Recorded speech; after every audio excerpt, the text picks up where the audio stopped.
very brave, very inspiring.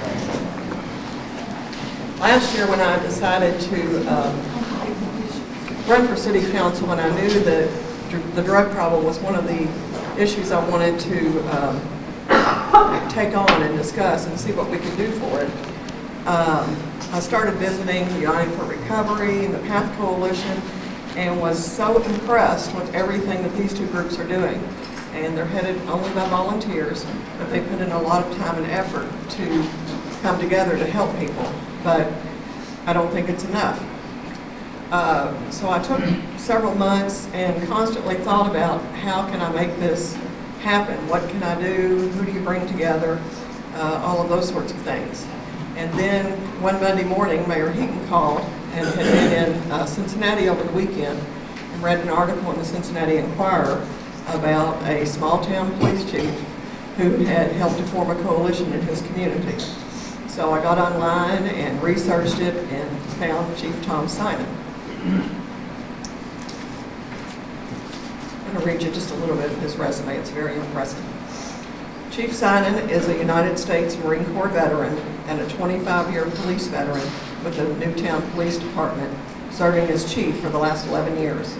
In 2014, after watching the last of an entire family die from drugs, Chief Simon took action and helped form the Hamilton County Heroin Coalition. He was asked to testify in Washington, D.C. at a U.S. Senate Homeland Security Committee, giving testimony on the impact drugs have on the country. Chief Simon was a speaker with President Clinton and other distinguished panelists for the Clinton Foundation discussing the opioid crisis. His work with the coalition has been used in national and international publications and media outlets. We're very fortunate and welcome today Chief Simon to share his experience with us. Thank you. Thank you.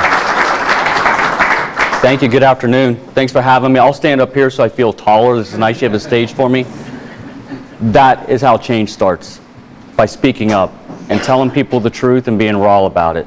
That's what really started all this, was going through experiences and then being able to speak up and tell people. Because for a long time, probably 50, 60, 70 years, we have not talked about addiction. We have not talked about what's worked and what hasn't really worked, and we've not had these difficult discussions. Part of this, and someone was talking about before, this is my opinion. So when I give you my opinion, doesn't necessarily mean I have answers, it's just my opinion. My opinion is that this is the most complex, difficult, challenging social, law enforcement, and health issue we have faced as a country. And now what we're doing is we're coming together and we're facing that as a country, as communities. So what you're doing is making a difference already, so thank you for speaking. To kind of give you a little bit of background, like Betty said, I'm the police chief of a very, very small town. I only have about 3,000, 4,000 residents. It's 11 miles east of downtown Cincinnati. I've been there for 26 years now, and at the 21-year mark, I realized that I had watched an entire family die from addiction. People that we had dealt with every single day, from domestic calls, theft calls, overdoses. I'd watched the mother die from prescription pills and alcohol. She had 3 sons. The youngest son was shot and killed by crack cocaine in the city of Cincinnati. The oldest brother overdosed on heroin with fentanyl. And then the last brother, we kind of had a little bit of a history. When I first started, it was my first year there, he actually set my car on fire thinking it was somebody else's car. So we had this kind of connection. Not necessarily a good start of a connection, but I had a lot of empathy for him because I had watched him grow up in this family, and I'd watched over 21 years of what he had dealt with and what he had seen every day. And back in 2014, a couple weeks before Thanksgiving, I got a call at home from one of my officers, said, "Hey, Chief," his name was Charles, but everybody called him Chucky. Said, "Hey, Chucky overdosed in the middle of the street. The fire department Narcaned him and brought him back. He's down here at the police station. He's crying and he's begging us to save him. He doesn't want to die." And at the time, we didn't have a coalition. We were kind of like what your community's doing with. They had a lot of people that were doing a lot of things, but had nowhere to turn. When you're in a bigger city, there's a lot of social services that you could connect to. But being in those smaller communities, you don't really necessarily have that. So I didn't really know where to take them, but I said, we got to find some kind of treatment. Realizing that Chucky's the last of a family, the last of an entire generation, we got to keep him alive. About an hour later, I got a call from the officer that said, "Hey, Chucky's refusing any kind of help." Having a better understanding of addiction now, it's almost as if people fear succeeding as much as the familiarity of despair. Think about that. If I have to go through and not only go through the withdrawal symptoms, but then go through something that is a chronic condition, meaning it's going to happen over and over and over again, and if I fail, not only did I fail in all that goes on internally, but how does society look at me as? That failure. So often it is almost as if you're in that throw of addiction that you'd rather stay there and not have to worry about trying to accomplish that and overcome all the things you have to overcome. But I said, hey, we got to keep Chucky alive for at least one more night, so take him to jail. We accomplished our mission. We kept Chucky alive for one more night.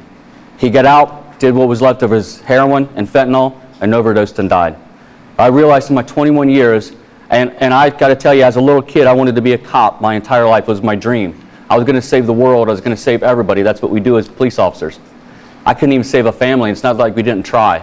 But watching an entire family had a huge impact on me. Because I got to tell you something else. It wasn't just the mother and the 3 brothers. Each one of those brothers had kids. And now those kids, 5 of them, from the oldest brother being raised by the grandparents, I can literally look out the window of my office and I can see the grandparents, and I see 3 generations impacted by addiction. 5 of those kids, 3 of the 5, are dealing with their own addiction. And every day I wait to wake up to see if that next generation is going to be the next one that dies. So we're trying everything we can to get involved and try to stop that cycle, and it is extremely difficult, especially when you're dealing with a chronic condition. So what I thought about was, me being a small town chief, I didn't have all the resources, I didn't have all the connections. And being in a small town, I'm not going to say that we didn't have drug dealers in my small town, but we didn't have it on the level that you would see in a bigger city. So we knew the drugs were coming in from somewhere else.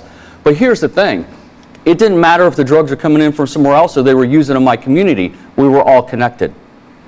And my thought was, if we're all connected in this way, if we all get together, we can solve not only the supply side, but the demand side.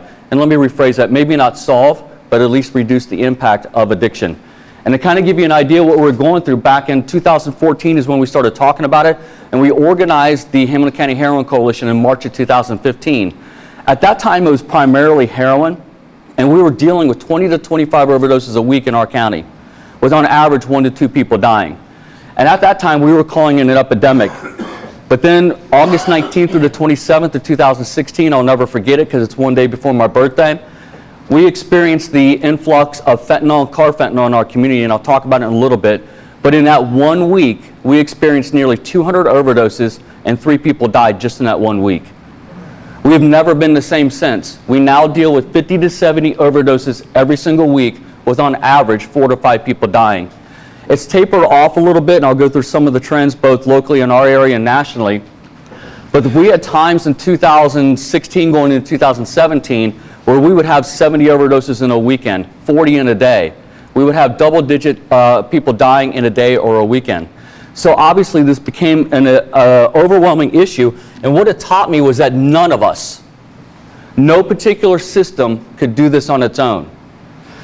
Now, we didn't invent necessarily the format of the coalition. Basically what it was, and I've heard all of you talking about, you're all doing it now.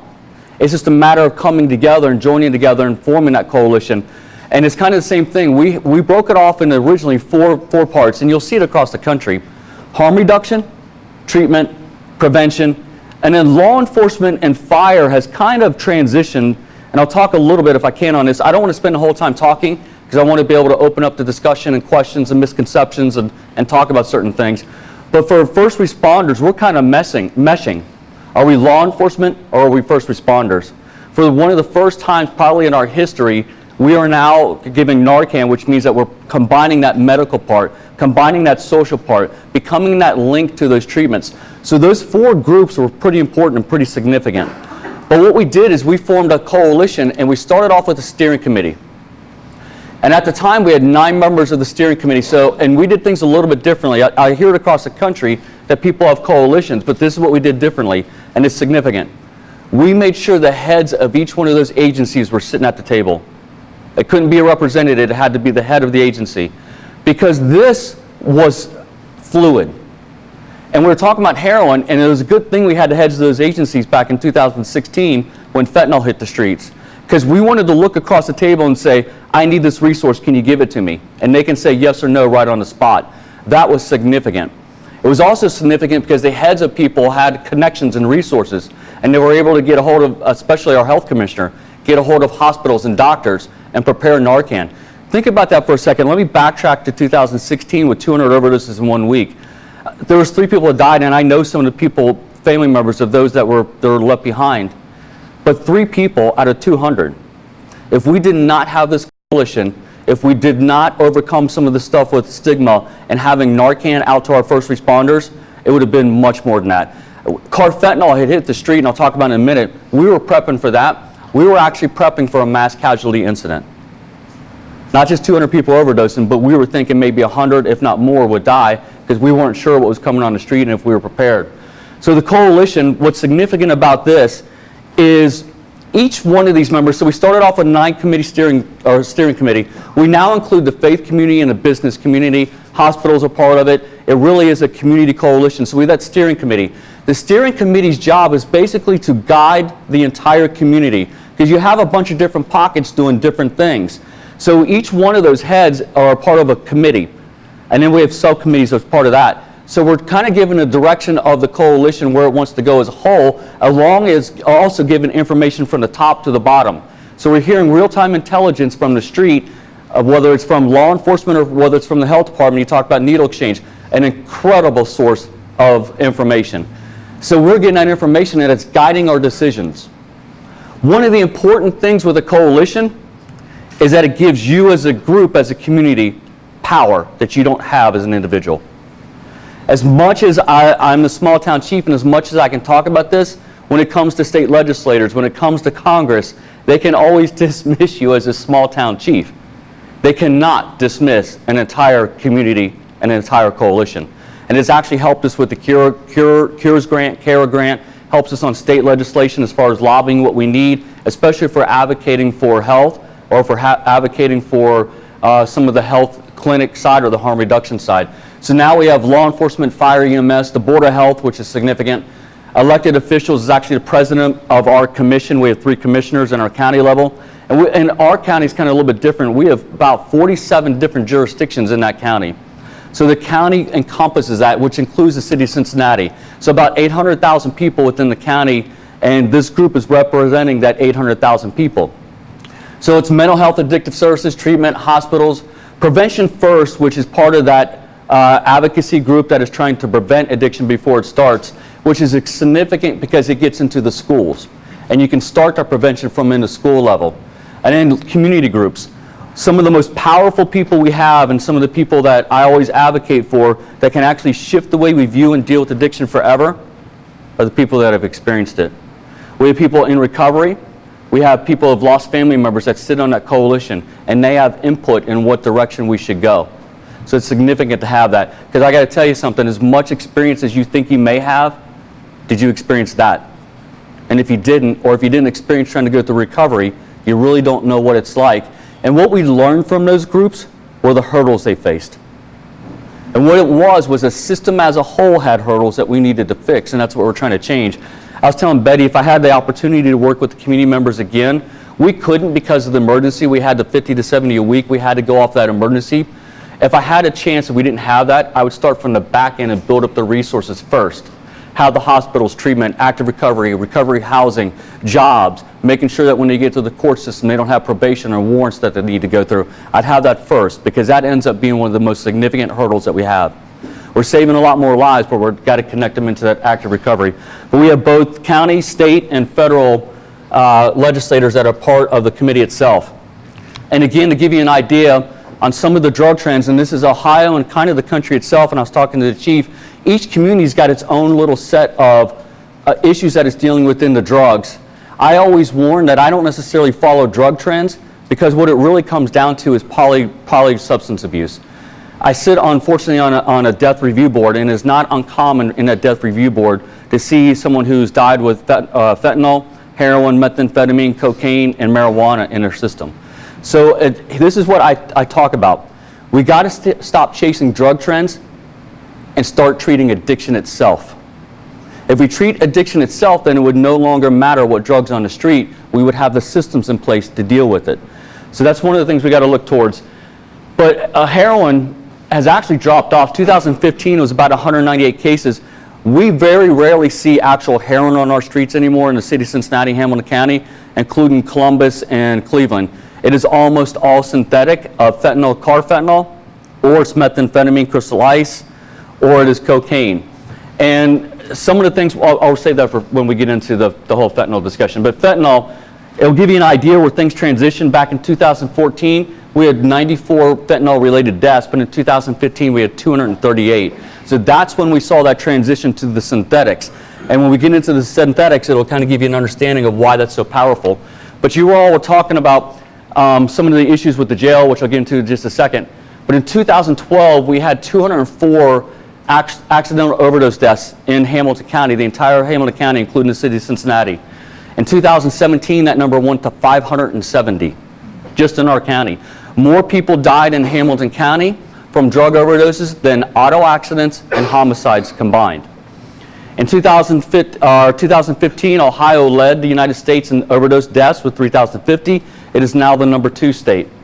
Hamilton County led Ohio in overdoses in fentanyl. These are not things that you want to lead in. These are not things that we are necessarily proud of that is going on, but is what is happening. 2016, 64,000 people in the United States died from drug overdoses. The leading cause of death for people under the age of 50, and as it was mentioned, 72,000 people died in 2017, more than the Vietnam War. It actually reduced the life expectancy of an American by 2 months. It is now the leading cause of death in the United States for those people under the age of 50, and again, it is more than auto accidents and homicides combined.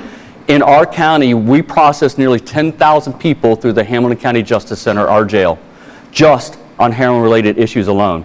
On average, we arrest 100 to 120 people a week just on drug charges alone. So when we talked about the jail system, we talked a little bit. Our jail is built for 800. Its average is around 1,500 to 1,600 every single day. So part of why we had to change, and there's a lot of subsections to addiction.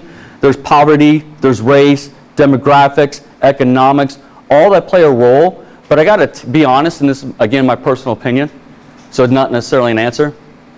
We would not have changed if 72,000 people wouldn't have died on how we view and deal with addiction. It has forced us to change because it's overwhelmed our systems, law enforcement, fire responses. It has overwhelmed jail systems, court systems. One of the things that I get pushback all the time within our coalition is the juvenile foster care system.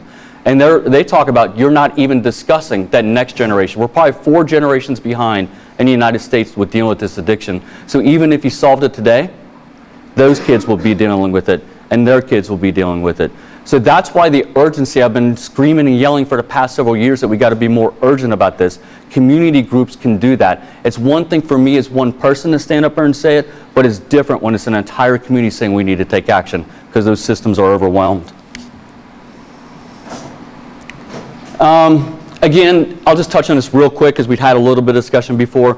And we are, Hamilton County and Cincinnati, is part of the lawsuits with both Purdue Pharma and the distributors. And it was kind of a question, how much do we necessarily hold them accountable? Look, man, there is parts for all of us to be responsible in this. Whether it's the way we view addiction, whether it's the way we treated it before, or whether we tried to punish addiction instead of treating it, or whether it's from the pharmaceutical companies. We filed the lawsuit partially because there was information that the drug companies had given false information to doctors. And when you talk about, I read the article here in the county, how many pills were prescribed. You got to think about this. And I got the question one time, what about the death penalty for drug dealers? And my response was, define a drug dealer to me. Because that kid on the street will throw you a free sample. Not uncommon in the city of Cincinnati to go through some places and get a free sample of fentanyl thrown in there. They mark their package so you know where to come back and get it. Why? You go to a doctor. Sometimes they'll give you a free sample of a medication. On that pill, it tells you the manufacturer that manufactured that prescription. And why are both of them doing it? For money. So it's kind of hard to debate or kind of hard to dissect who's the drug dealer and who's not when it all comes down to money. So we have to have a different viewpoint on this, and that's why we kind of sued the companies, was because we felt that money came over people. And then the impact on the communities needed to come back so we can develop these systems and do a better job of responding to this addiction. And we talked a little bit about certain areas where you'll see these drug hotspots, and again, prescription opiates. This is what really drove it. For the first time, it impacted everybody. And I got to say this too. It's probably one of the first times in the United States that it was bad for you to have health insurance. Because if you could have health insurance, which could you get? Prescription pills. You'll see heroin mostly in the East, especially fentanyl, but that is actually changing. It's transitioning to the West Coast, San Francisco, LA, seeing a lot of fentanyl. You're hearing a lot about that. Methamphetamine used to be on the West Coast. Now crystal ice is coming into here. I got to caution you when we get into this next slide here, you're actually seeing fentanyl mixed into both cocaine and crystal ice. And each one has their own issue. There was this kind of national idea that a lot of people were switching to crystal ice because they didn't want to die from fentanyl, which was partially true. But you got to remember, they're two different drugs doing two different things on the brains, and they're both extremely powerful. I found it hard to believe that someone addicted to fentanyl would stop and just go to meth and never do fentanyl again.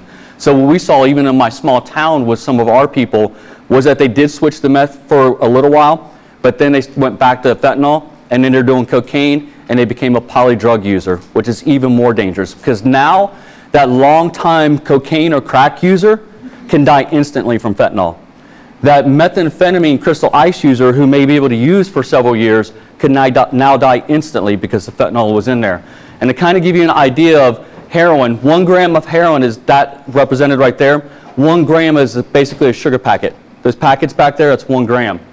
This is how much fentanyl you need to equate the power of that heroin. This is how much carfentanil you need to equate that power of heroin. Fentanyl and carfentanil, 50 to 10,000 times more powerful than heroin itself. So when we talk about addiction, man, I go every day to Starbucks and spend $3.25. Starbucks, if anyone owns Starbucks, sorry, but it's not the best tasting coffee in the world, but I end up going every single day. If I don't have my Starbucks, I'm going crazy.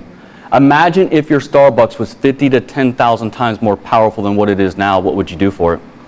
I will dispute, because if about 10 years ago, if we were in a business school, they would say demand dictates supply. I disagree with that. I'm on my 10th version of iPhone, and has anybody ever heard of Beanie Babies or Cabbage Patch Dolls? No one asked for that. It was not the drug user asking for fentanyl or carfentanil. What it was countries like China introducing these synthetics, which made it extremely dangerous, because now I didn't have to plant a poppy seed in Afghanistan. I didn't have to water it. I didn't have to grow it. I didn't have to harvest it and then break it down into a powder and then ship it. Now I could sit in a lab and make just this little bit here, and it was more powerful than this. So now I could start breaking down that heroin, and I end up making more money, because if I sprinkle a little fentanyl in there, I end up making more money. That customer's going to keep coming back, because now that addiction has become more than just I want to get high. It is now I don't want to get sick and I need it to survive. Carfentanil is actually intended for large animals such as elephants. It's not intended for human use. There was no drug user on the street asking for carfentanil. We didn't even know what it was when it hit the streets, and we had to go out and ask what it was. There was only 6 zoos in the United States that had carfentanil. And that's how we ended up finding out that China was producing it and then bringing it into the United States. And what has changed for law enforcement is back in the cocaine and crack days, you had these large gangs, whether it's Bloods or Crips. You could identify them, chop off the head of the snake, and the whole organization would collapse. Now you can literally sit online and order fentanyl or carfentanil from China and have it delivered right to your house in the mail. So how do you stop this from a supply side, and then how do you stop it from a demand side? So it became this perfect storm hitting the street where it became very difficult to hit it from the demand and supply. So that is another reason why we started going to the Hamilton County Heroin Coalition. And one of the first things we did was, our first mission was that we needed to save lives. That was it. The second thing we needed to do was change the stigma. And the other thing we needed to do was provide the resources to connect from revival to recovery. So we gave out Narcan. We got lucky. One of the manufacturers donated $3 million worth of Narcan, so every police officer, firefighter is on the street with the Narcan. Now it is out to residents can get it, and we actually, the public health department, will train them and give them a free kit of Narcan if they want it. I will say this, for every good, there's a bad. One of the bads we're seeing with that is that people are recovering and we don't know about it. So the data that someone was talking about before is right. I'll show you data in a second. We always think it's a little bit under because of those calls and overdoses that we don't know about. But the Narcan went out and we ended up, let me see if I get the numbers up here. I don't think the numbers up there. We issued about 8,000 kits of Narcan. One of the things we saw with fentanyl and carfentanil is we started off with 2 milligrams of Narcan, and when fentanyl hit the street, which in Ohio it's been bad, in West Virginia it's been bad. I was talking to Chief, and fortunately you haven't seen it here, or at least not yet. The thing with fentanyl that changed is now instead of using 2 milligrams, it's not uncommon for first responders, police to use 8 to 10 milligrams themselves, and then the fire department to get there and give more Narcan. And the thing with Narcan and the way fentanyl works is Narcan, I'll sound like a doctor, but I'm not. Narcan will sit on top of the brain receptor. It knocks off that opiate of the fentanyl or any other opiate, and it blocks that molecule from the opiate to go back into that brain, reviving somebody almost instantly. It's like a miracle when they come back. The problem is when fentanyl hit the street, it's now can stay in the body up to 2 to 3 hours. Carfentanil we don't know because it's not intended for human beings. So see if you can follow along with me here. It's not uncommon for someone to re-overdose on the dose they already overdosed on. Does that make sense? So it's not uncommon for someone to overdose. People think that when someone overdoses and you Narcan them, it is wake back up and they're going back to using drugs again. Well, you think about it, if I don't have a job or if I'm in prostitution, I got to go back and do all those things to get money and then go back to my dealer. What we found is sometimes people are re-overdosing on that dose that they already overdosed on. So it's significant to have this coalition. So when you revive somebody, you can get them to a hospital and monitor them because there's a high degree that they could overdose again. And then if you can link them into treatment while you're doing that, now you're starting to build that revival to the recovery part of it. But one of the other things that we did that was significant and really important was we collected data. When we first started doing data, we went to law enforcement, but law enforcement isn't always good at sharing information, plus there's jurisdictional things that we need to worry about. So the partner we went to give us data, and actually it's one of the strongest partners we have, the health department. Because the health department can give demographics, not necessarily details, but they can give out demographics and they can give out certain information that we can use to figure out what is going on in our area. And they do it by everything from what the drug is, what the race is, and where that location is. So this is an older map, and what we used was basically a heat map. So now we're able to figure out where most people overdose. And when we first started the coalition, we honestly thought this was an inner city issue, because that's where most of the people were overdosing. But what we found is that 25% of the people coming to Cincinnati were from northern Kentucky and also Indiana. So they were coming to those hot spots of dealing, but this is what's different about this drug than any other drug, was they were dying as soon as they used it. It wasn't where before if you bought a drug and then went home you overdosed. A lot of people were overdosing in that area where they were buying the drugs. So the west side of Cincinnati ended up being a hot spot. We originally wanted to bring resources to that area, both law enforcement, fire, along with addiction treatment, outreach groups, the needle exchange van. We've done some of that, but it's been difficult because when you're talking about trying to respond to an emergency every day, those systems aren't set up like first responders. So if you can figure out a way that you can get like a first responder response to those hot areas by giving social services, needle exchange, peer recovery advocates are extremely important. And if you have a way to get them into treatment, someone with addiction into treatment pretty immediately, then that would work. So what we use a lot for is to figure out what our demographics is, where the drugs coming in, and also the health department tells us what kind of fentanyl or carfentanil is out there. And there is about 2,000 different variations of fentanyl, each one having a little bit of a different impact on a person's mind or their body or how we respond. So if you can collect data, that's pretty significant. Oh, here it is.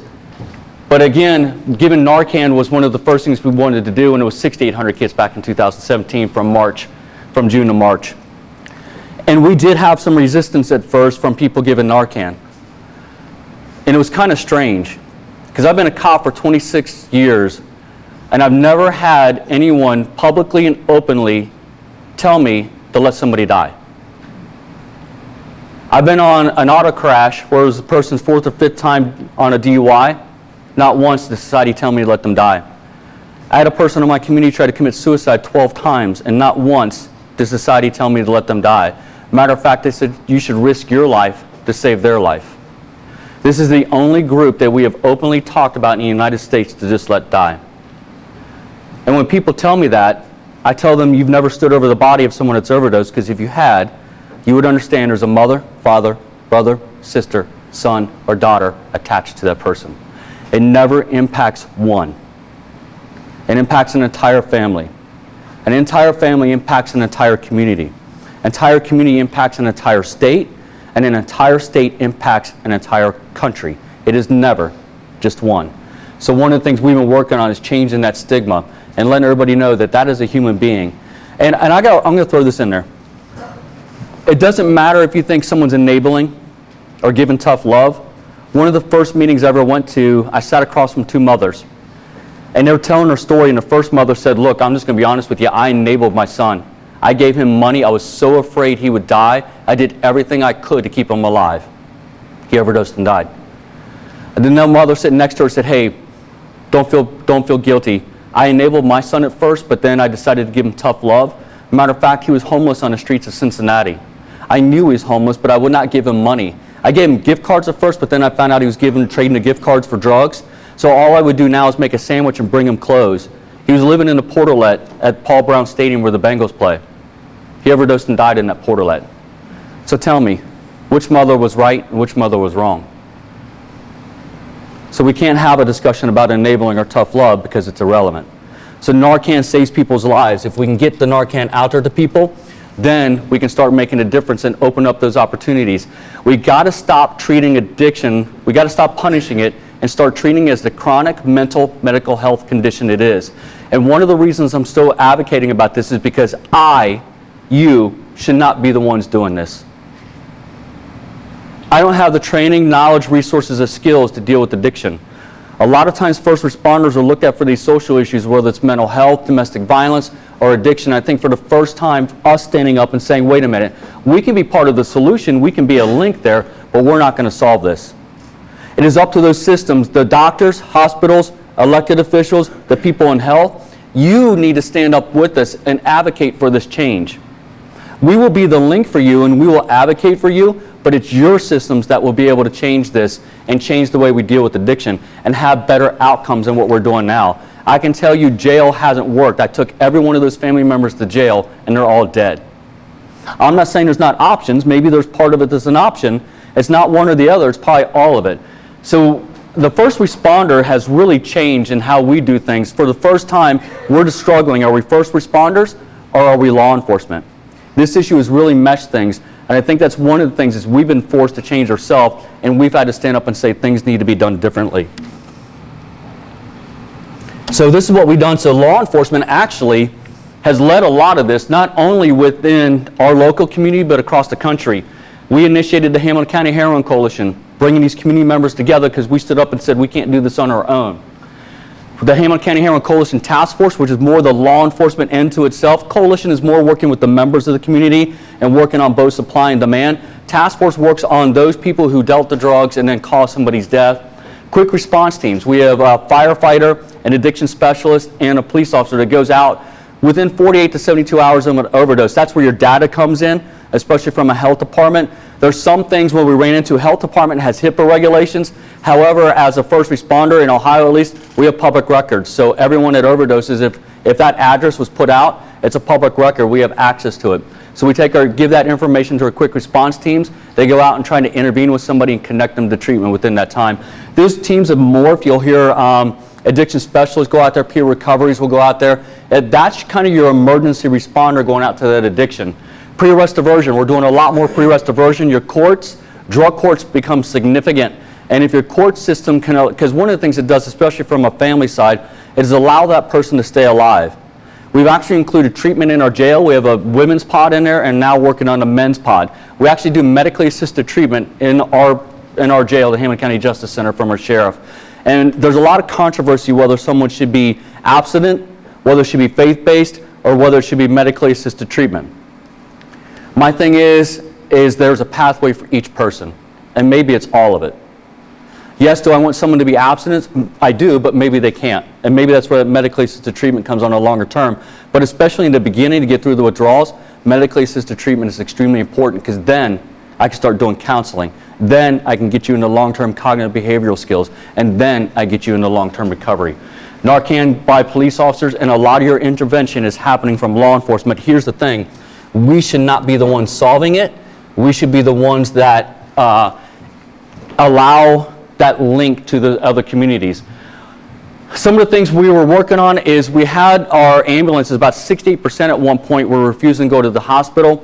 We're doing a better job of getting people in the hospital, but from that hospital system, only about 10% get referred to recovery. And it's not necessarily the hospital. We got to realize we're still dealing with someone with a very powerful chronic addiction. So how can we deal with that, and how can we be better as a system to get somebody into treatment? A couple other things we're working on is increasing those court programs, diversion programs, and we're taking a different outlook on this. We are looking at it as a chronic condition, so we're looking at, can we keep those systems open, and if we allow them to be open and give that person the opportunity over and over again, we have a better chance of recovery. We know, especially from an opiate addiction, 7 to 8 times generally on average for someone to make it through treatment, 1 to 3 years for their brain to be rewired, is the way a doctor put it, rewired to come back from that addiction. So if that's the case, then we have to have systems that can deal with that long-term recovery. One of the programs I'm really proud of that we're working on now, we just started it last month, was a one-stop resource center. So we have it in one of the buildings in our Justice Center, and everybody freaked out that we were going to have all these resources from child support, getting your driver's license back, probation's down there, housing, recovery housing, addiction mental services. We'll do an assessment on the spot. We made every provider come in. You had to provide a service. You couldn't hand out a pamphlet. You had to provide a service. We have about 20 or 30 providers that sit in the north end of the building. We had people coming out of jail who directly went to a service, and now when they go on the street, they've got that one thing taken care of, whether it's probation, whether it's a fine, or whether they need an appointment to an assessment or get into treatment. And we're doing it again this Friday. We had 75 people walk through the door, and we had our needle exchange van out front. We had Maslow's Army, which was feeding people, and we dealt with homelessness, mental health, and along with addiction. So now what we're doing, instead of people having to jump through the system trying to find where it's at, we brought the system to them. Here's the thing. Part of the problem is us, the system. We put up barriers and roadblocks that don't allow somebody to get in recovery. And when we're talking about something you need 7 to 8 times or 1 to 3 years, if we remove those barriers, then we would have a better chance of succeeding. The thought is if you can check off all your boxes in that one-stop resource center, and we'll track the data, we will call you, and about every 6 months we'll have a job fair. And now we have second chance employers who will come in, and now they will give you a job, and you won't have anything on your record. Part of it is we wanted to wait until everyone had everything checked off so that we weren't setting that person up for failure as an employee, and so that we weren't setting a business up for failure either. So now we're able to connect that from revival to recovery to an actual job. And then one of the last things we got to look at this, it kind of goes back to what you're saying. One of the things that we talk about in the opiate world, in the heroin world, is we talk about the starfish parable. It's this parable about this young boy who's walking down the beach, and there's tens of thousands of starfish that have washed up on the beach. He picks up a starfish because he knows if he doesn't pick it up and get it back in the ocean, it's going to die. So he picks up a starfish, throws it in the ocean. Picks up another one, throws it in the ocean. An old man seeing this comes down to him and says, "Young man, what are you doing? You're wasting your time. It's not worth it. They're going to die anyway. You can't save them all." Young boy picks up a starfish, throws it in the ocean, and says, "I saved that one." That's what this is about. It's saving that one person, because that one is connected to a family. A family is connected to a community. But here's one of the things I'm going to challenge you all. We'll open up the discussion here in a second. One of the things I'm going to challenge you all, don't just focus on the one, focus on the whole, and build a system that can deal with the whole so that you can have a greater impact on your community and your region as a whole. Thank you.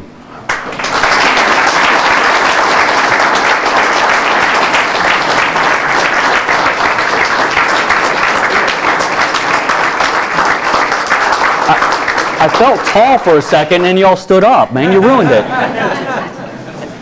Can we open up?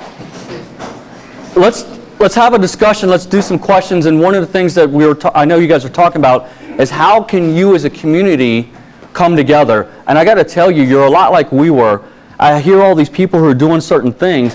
It sounds like it's just a matter of, number one, developing that steering committee, that committee that can kind of get everybody herded together.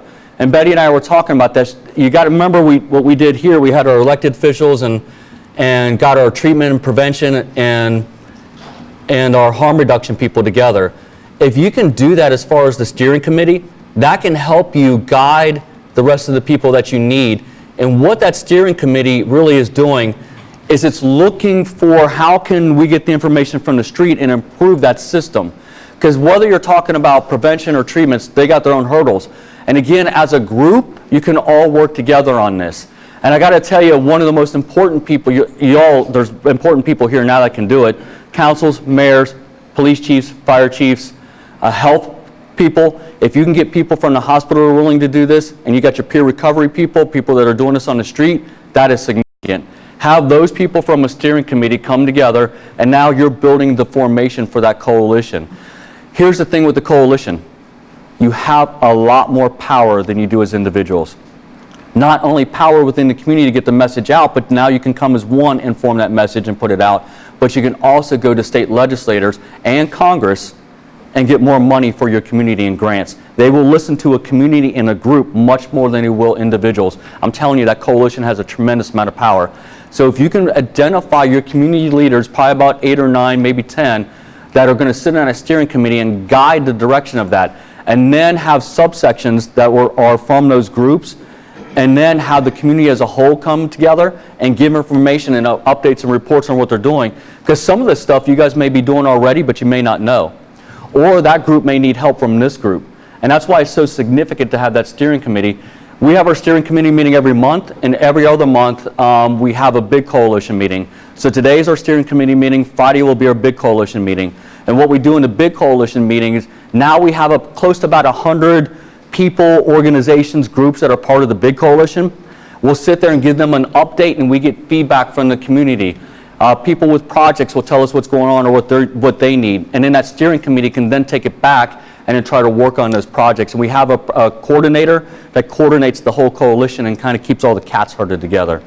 So that's kind of one of the things I'm hearing from you all. You're all just one step from doing it. It's just a matter of identifying those people and getting that steering committee together and then forming a coalition as a whole. And then you can work on your community from different aspects, which is extremely important.